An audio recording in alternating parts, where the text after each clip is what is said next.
Hi everyone, welcome back again to this simple podcast. So, I want to talk about our dream as a writer. The one who is writing continuously in their computer or through their journal, also typing on their smartphone. There are many people that I knew online or I meet offline who want to pursue their dream to write professionally. At first, they thought that writing is just like a hobby and also fulfilling their spare time. But after they dive in this subject, they fall in love and now they want to monetize their skills. But yeah, there is a simple truth that I want to share to you as a freelance writer and also a Japanese interpreter who is still working full time. Now, I still don't have a family and I'm still single, so I think it's relatively easy for me to have two lives as a writer and also as an office worker. Let's get real for a second. If you are actually doing this writing activity for a living or trying to have a life as a professional writer, the reality is usually a bit more like sitting in your pajamas at 2 p.m. or staring at a blinking cursor that feels like it's mocking your entire existence. Well, you realize you have used the word utilize 4 times in one paragraph, and then you hate yourself a little bit. I know writing consistently needs effort and also time management. But how if we want to be a professional writer? When you write for a hobby, you write when the muse hits you. So when you write professionally, actually, you should write because it's Tuesday at 9 a.m. and you have a deadline. There is a massive shift that happens when your creativity becomes tied to your rent. Suddenly, you are not just expressing yourself, you are solving problems and your meeting word counts. You're navigating feedback from an editor who just told you your favorite metaphor, and so on.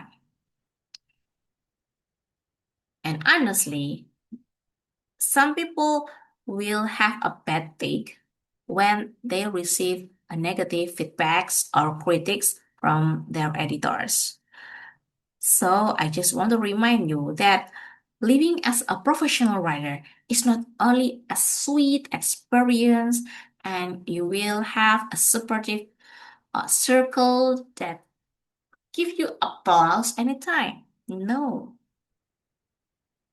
I remember my first year of freelance writing,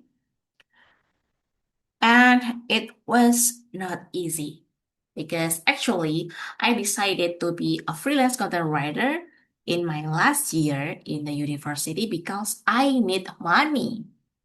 Yes, I got scholarship, but in the last year, I need money to print and prepare my thesis. I don't have any computer, so I should uh, go to a computer rental and typing there.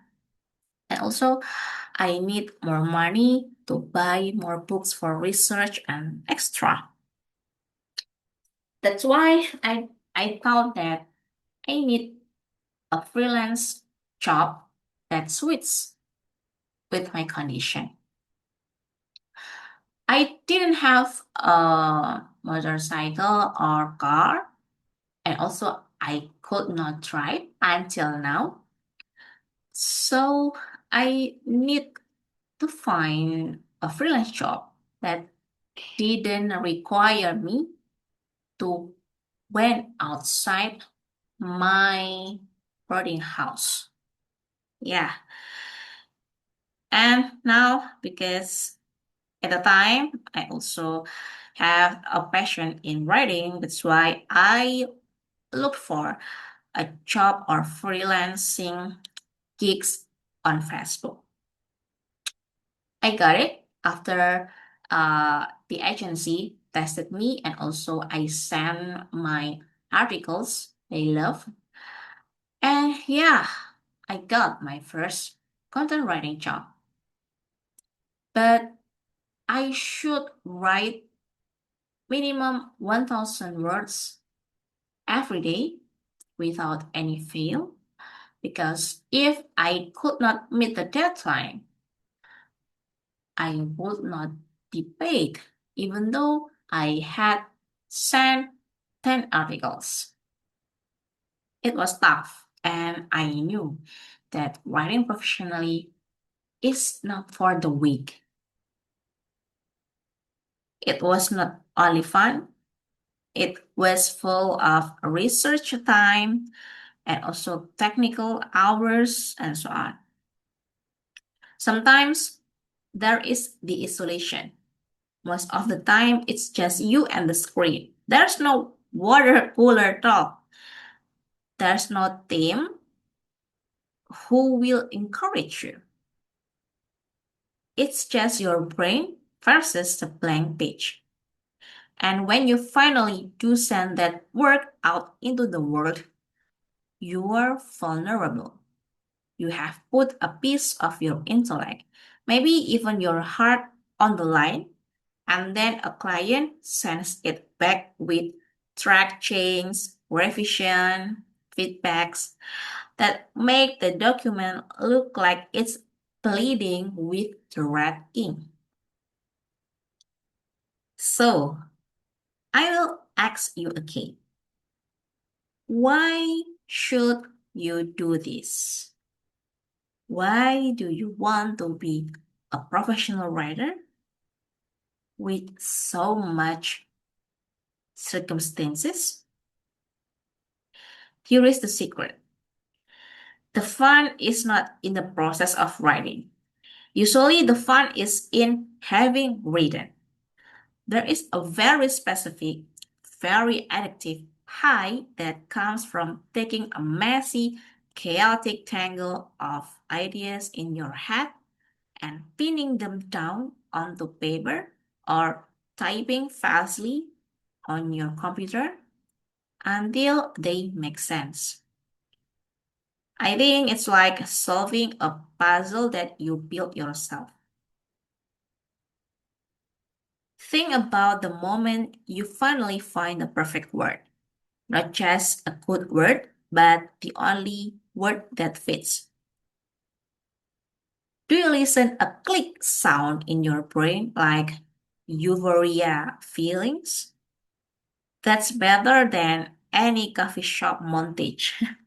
And more importantly, you want this because you realize that even on your worst day, the day you are fighting with a spreadsheet or a stubborn paragraph, you are still dealing in the currency of ideas. So if you are listening to this and you are struggling with your work, or you are wondering if you are okay, I want to stop or I want to give up because it feels hard, let me tell you, it's supposed to be hard. Writing professionally isn't about being struck by lightning every day. It's about being the person who shows up even when the sky is clear and there is no a cloud inside. We don't want it because it's easy. We want it because it's meaningful. And sometimes maybe you have an experience with me that you need more money and you want to use your writing skills and also creativity, especially now we live in the digital economy era. There is nothing quiet like looking at a finished piece and thinking, yeah, I made that. But of nothing, I made that. So, my dear fellow listeners, and also the aspiring professional writers, keep your pens moving on your paper or keep typing on your smartphone or computer. Yeah, if you are still afraid to get out your creativity through writing, you can read my free workbook and you can download it on the description box. I just want to tell a fact and also experience that I had. It was not easy to be a professional writer, but please think again about your long-term goals and also about your dreams since you are younger. And no matter how much your age now, I don't care if you start to be a professional writer in your 20s, 30s, 40s, or 70s. You can start now. Thank you to listen my simple podcast and see you in the next episode. Bye.